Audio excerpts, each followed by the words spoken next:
Que a paz esteja com todos vós. الحمد لله على إحسانه والشكر له على توفيقه وامتنانه وأشهد أن لا إله إلا الله وحده لا شريك له تعظيما لشانه وأشهد أن محمدا عبده ورسوله الداعي إلى رضوانه الهادي إلى إحسانه وصلى الله عليه وعلى آله وأصحابه وسلم تسليما كثيرا كثيرا. ما بعد فقد قال الله تبارك وتعالى في محكم تنزيله: يا أيها الذين آمنوا كونوا قوامين بالقسط شهداء لله ولو على أنفسكم أو الوالدين والأقربين إن يكن غنيا أو فقيرا فالله أولى بهما فلا تتبعوا الهوى أن تعدلوا وإن تلووا أو تعرضوا فإن الله كان بما تعملون خبيرا. صدق الله العظيم. Prezados irmãos e prezadas irmãs, em primeiro lugar gostaria de agradecer pela ocasião, por esta oportunidade de estar aqui nesta sala tão nobre para discutirmos um assunto de extrema importância para a nossa sociedade. Estamos neste convívio interreligioso, partilhando nossas escrituras, não é? Todas elas unidas na promoção da paz para o nosso país. É uma honra fazer parte deste grupo, não é? E me sinto privilegiado por estar aqui em frente a apresentar algo e partilhar a contribuição da minha religião para este tema tão importante. Em primeiro lugar, para falar sobre a paz, o nosso tema e já foi falado, estou aqui, na verdade, como último, provavelmente, não é? A terminar, já foi esgotado este tema. E eu vou tentar não ser repetitivo. Já falaram sobre paz positiva, paz negativa, falaram de ausência da guerra, de armas, justiça social. Mas o importante que eu queria trazer aqui, o que ainda acho que posso contribuir para não ser repetitivo, é o aspecto islâmico.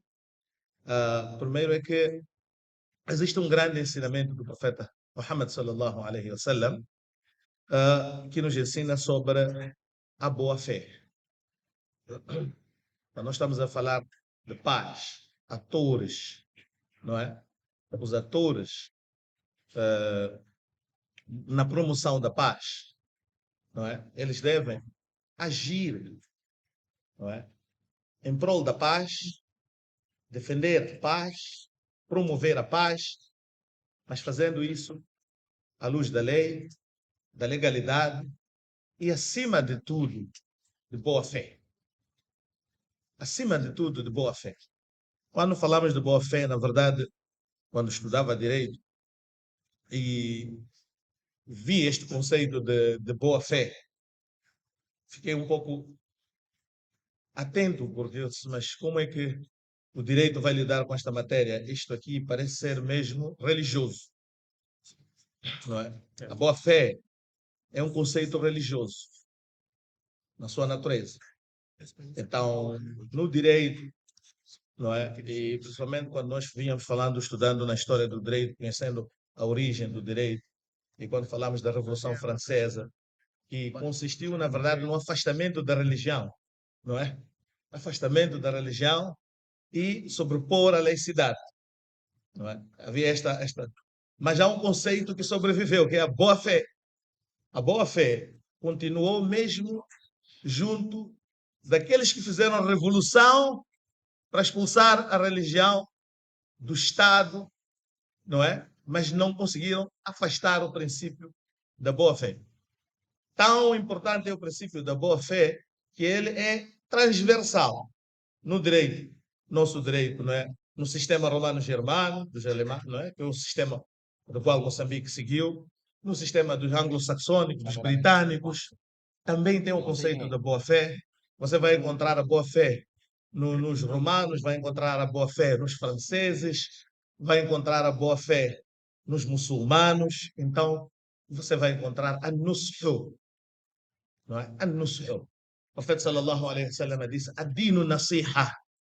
O din é nasiha. Às vezes traduzido por é o bom conselho, mas que seja, costuma ser uma tradução reducionista, que reduz muito o conceito de an-nasiha.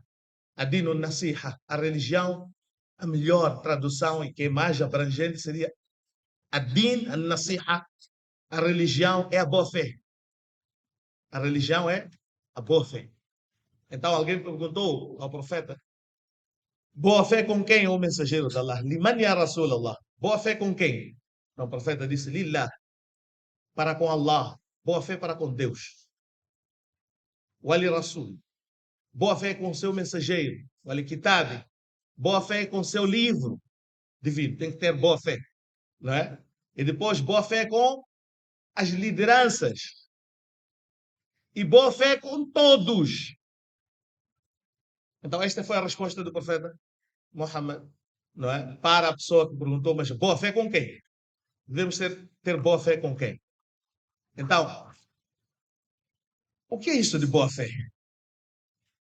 Não é que devemos ter, não é? Com Deus, com os mensageiros, com Allah, Deus, mensageiros, com os livros divinos, a Bíblia, o Alcorão. Devemos ter boa fé com a Bíblia, boa fé com o Alcorão, não é? Boa fé com os vossos líderes, com as vossas lideranças e boa fé entre vocês. Subhanallah. Então aqui nós vimos este conceito de novo aplicável, eu digo, universal, transversal. Todas as religiões, não é? E para todos os campos. E no direito, em todos os capítulos.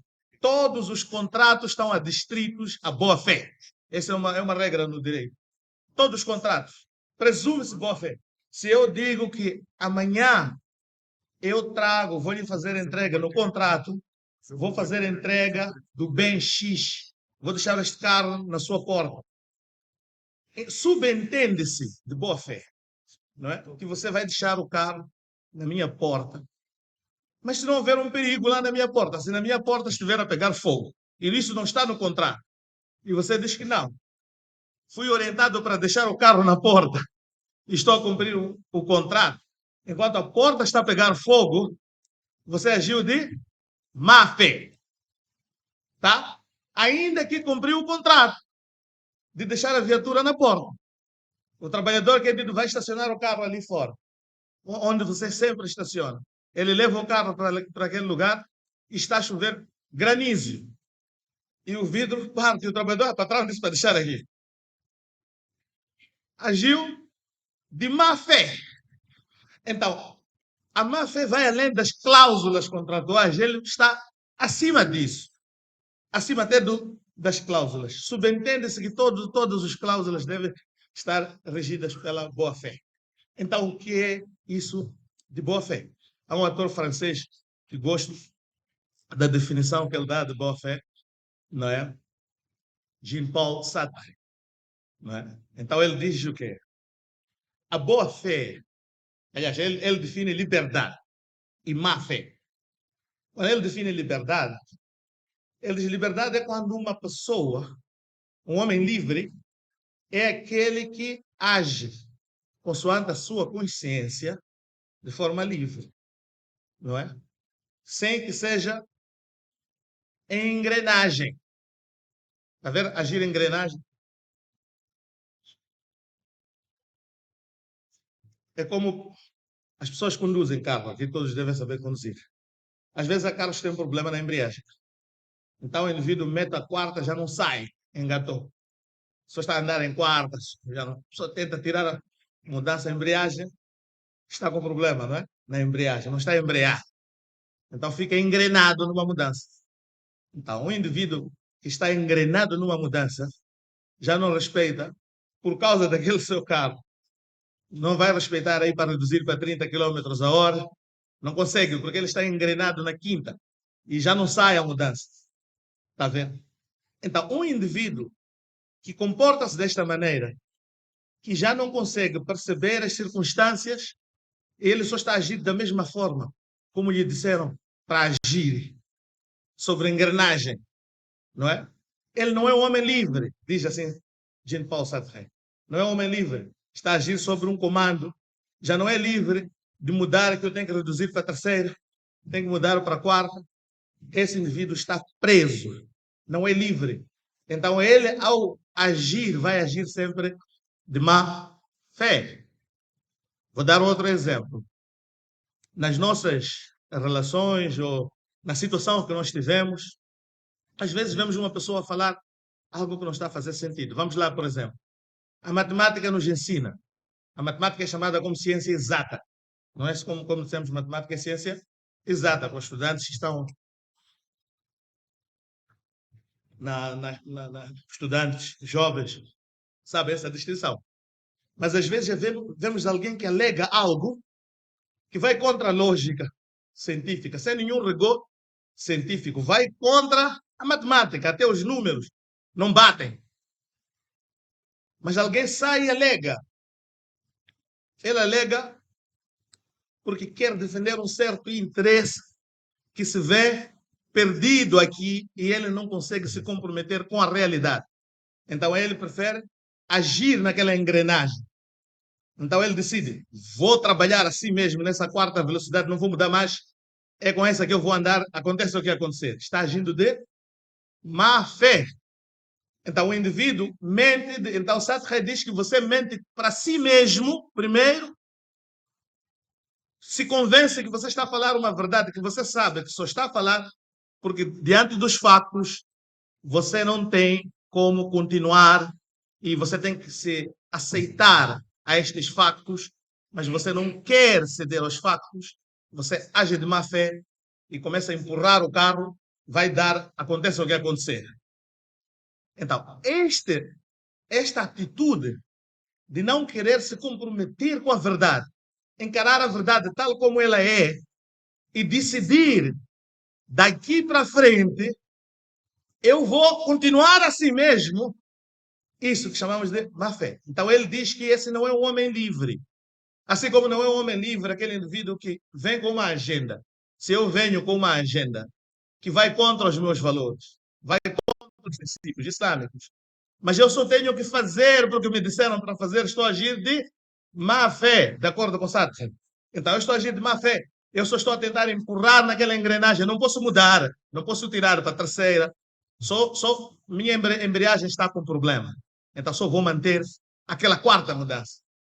Então Sartre diz que este não é um homem livre. Um homem livre é aquele que tem capacidade de assumir as consequências dos seus atos e aceitar a verdade tal como ela for.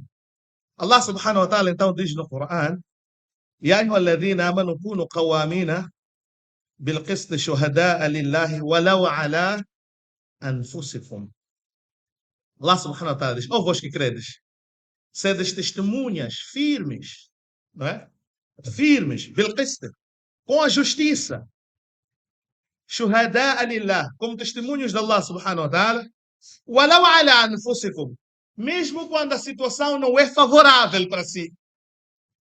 Mesmo quando a presente situação, hoje, a situação não é favorável para mim, mas eu tenho que continuar firme com a justiça.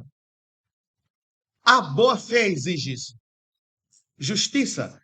Porque sem a boa fé, as leis não servem. A lei é manipulada para servir a minha mudança. Eu estou na quarta. Então eu tenho que mudar a lei para caber dentro da minha quarta velocidade que eu estou a andar. A lei não serve. Fatos não servem quando uma pessoa está sobre agenda, quando uma pessoa está sobre a quarta mudança. Então, os factos também não ajudam a pessoa a tomar uma decisão. Então, ele é capaz de manipular factos, manipular números, não é? Mas para salvaguardar a sua agenda. Então, nós vimos aqui nos debates, nas manifestações, então víamos acadêmicos, não é? Acadêmicos que não conseguiam analisar as questões de forma objetiva. Está a ser mencionado aspectos que as contas não batem, não é? Mas ele não... A televisão, por exemplo, em vez de estar a discutir factos, ela está a discutir opiniões de pessoas. Em vez de informar, ela está a inflamar. Em vez de informar, não é? E centrar o debate na educação da sociedade, no valor da propriedade privada, não é? Na santidade da propriedade privada, incentivar no valor à vida, na proteção da vida humana. Em vez de estar nisso, estão a ampliar os discursos inflamatórios. Em vez de informar, estão a fazer o quê? Inflamar a sociedade. E os jovens perdem a capacidade de... Vamos lá voltar aos fatos. Será que este é um problema meu? Ou estão-me a induzir? É uma engrenagem que estão-me a meter. Às vezes posso estar a agir numa mudança que quem me meteu não fui eu. Foi uma outra pessoa. E os jovens acabam sendo, muitas das vezes, manipuladas. Eu trabalhei e trabalho a vida toda em ONGs, por exemplo. E quando você está numa ONG, você quer concorrer a um projeto, a primeira coisa que você faz é analisar quais são as principais orientações, as diretrizes máximas do próprio doador. Então, você vai primeiro ler e perceber qual é a finalidade dele. Mas quando eu faço isso, eu tenho que perceber também que eu estou num país que se chama Moçambique. Moçambique tem história com este indivíduo que é o meu doador. Não é? Temos uma história, nós temos uma história do colonialismo, temos uma história da exploração, temos histórias nos vários países, não é? E temos uma relação que deve ser tida em conta. E tenho interesses como moçambicano.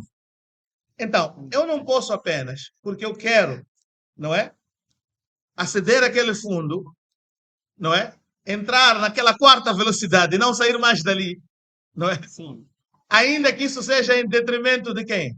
Do meu interesse como moçambicano, não é? É por isso que nós vimos com coragem o moçambicano de destruir o hospital. Como é que o moçambicano tem coragem de destruir o lugar onde leva seu filho para tratar? Esse eu fiquei mesmo, não é? Como é possível, não é? Como é possível ir discutir o hospital, e destruir o hospital, e destruir aqueles meios que te dão vida? E você está sobre engrenagem. Não consegue parar e dizer que não, aqui não posso andar a 30. Aqui tem que reduzir, aliás, para 30, tem que reduzir para 20, tenho que piscar. Mas você está sobre uma engrenagem. Então, esta é a ideia de quando você se comporta de má fé e depois você tem uma agenda oculta que te faz andar independentemente das normas internas, das normas que regulam o lugar onde você está, o país onde você está. Isso se aplica, é o problema que nós podemos aqui dizer, que pode ser analisado do ponto de vista de todos os atores, não é, que devem promover a paz. Então, e com isso eu queria dizer o quê? Em relação aos atores, não é, que devem promover a paz, não é? Estamos a falar, por exemplo, começar desde o próprio governo, o Estado. O Estado tem esta prerrogativa de assegurar a paz no país. Este é, através nós vimos quando falavam aqui das garantias fundamentais não é? E depois da soberania. Quando o Estado tem esta prerrogativa de se defender contra invasões e ataques externos, mas ao mesmo tempo tem a prerrogativa de assegurar que todos nós internamente vivamos em paz. Então, a segurança de todos nós, não é? Ele tem esta prerrogativa de garantir esta segurança. Mas não só, ele tem também não só de educar, não é? Pacificar, onde há conflitos, as instituições de justiça devem ser funcionais, devem, de facto, fazer todo o esforço de boa fé, de modo a materializar em tempo útil e garantir em tempo útil os direitos dos cidadãos. Mas as organizações da sociedade civil têm o seu papel. São atores principais na promoção da paz, mas devem, acima de tudo, começar com o interesse local, com o nosso interesse como Estado, como Moçambique, e não agirmos como agentes externos dentro do nosso próprio país e privilegiar interesses externos em detrimento das finalidades do nosso próprio Estado ou do nosso próprio interesse. A mídia é um agente importante, como já referi aqui, que é informar, educar e não inflamar. A mídia deve estar segura disso. E depois devemos também os privilegiados, acadêmicos, rigor científico. Essa é a linguagem para o acadêmico. Acadêmico não pode fazer populismo com ciência. Não pode. Não pode fazer populismo com a ciência. Então, tem que haver também este aspecto por parte dos acadêmicos. E também estamos a falar dos juristas. Juristas não devem agir, não é? Como, às vezes, juristas acabam agindo como adeptos, claques, de Sporting, juristas, não é? Em vez de rigor com a lei, os juristas, a classe dos advogados, cujo papel é esclarecer a lei, fazer o juiz ver o direito, não é defender partes. Se formos a ler, a ordem dos advogados tem um estatuto, não é, do advogado. Qual é a função do advogado? Não é defender o cliente. A função do advogado é ajudar o juiz a perceber a lei, a perceber o que é justo, promover a justiça. E o jurista tem este papel de promover justiça. Mas quando o jurista vira classe, não é? Quando o jurista vira adepto e toma parte de um dos lados, então ali nós já não temos como, não é, assegurar, através desses que são atores principais, para assegurar a paz. Então é preciso que haja este papel. E esta era mais ou menos o resumo. Eu tentei já saltar as conversas que já foram adiantadas aqui por os meus colegas. Mas eu queria terminar em jeito de conclusão com um provérbio muito bonito dos árabes, que dizem assim: "Ila al-ma yas'a man yaghussu bi luqmatin.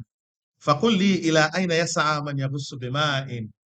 É um provérbio, um poema dos árabes, que diz assim: recorre-se água, aquele que se engasga com um pedaço de pão.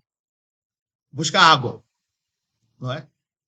Aquele que se engasga com um pedaço de pão. Mas aquele que se engasga com água busca o quê? Não. Busca o quê? Aquele que se engasga com água está tramado. Não é? Então, com esta frase, é para dizer que estas classes que nós dissemos são os atores, promotores da paz. Não devem ser eles a causar o nosso problema. Não podemos engasgar com eles. Não podemos engasgar com eles. Não podemos engasgar com as nossas lideranças religiosas. Devem ser a solução. Não podemos nos engasgar com eles. Outro diz assim, outro poeta: "Ya rijal al-ilmi ya milh al-baladi, man yuslih al-milha idha al-milh fasad." Ó homens da sabedoria, do conhecimento, os sábios, não é? Ó sal da nação, quem irá corrigir o sal, quando o próprio sal deteriorou? Se é o próprio sal que apodreceu, nós sabemos que o truque das senhoras, o segredo delas no prato é o sal, mano. Pode faltar alguma coisa, ela arranja-se com sal e consegue servir uma boa comida. Mas quando é o próprio sal que apodreceu, então aí nós já não temos saída. Então vou terminar dizendo para vocês como a nossa irmã começou a ver algumas dinâmicas aqui. Eu vou terminar como terminam as nossas orações. Viram? Diga assalamu alaikum wa rahmatullah. Assalamu alaikum wa rahmatullah. Que a paz esteja convosco e a misericórdia de Deus. E que a paz esteja convosco e a misericórdia de Deus. É assim que nós terminamos nossas 5 orações ao dia. Todas as orações terminamos dizendo essa frase. Viramos assim: assalamu alaikum wa rahmatullah. Assalamu alaikum wa rahmatullah. Então vamos fazer. Assalamu alaikum wa rahmatullah. Assalamu alaikum wa rahmatullah. Que a paz e a bênção de Deus esteja convosco e as bênçãos dele. Que a paz e a bênção de Deus esteja convosco. A nossa oração termina assim 5 vezes ao dia. Subhanallah bihamdihi, subhanakallahumma bihamdika, nashhadu an la ilaha illa anta, nastaghfiruka wa natubu. Obrigado.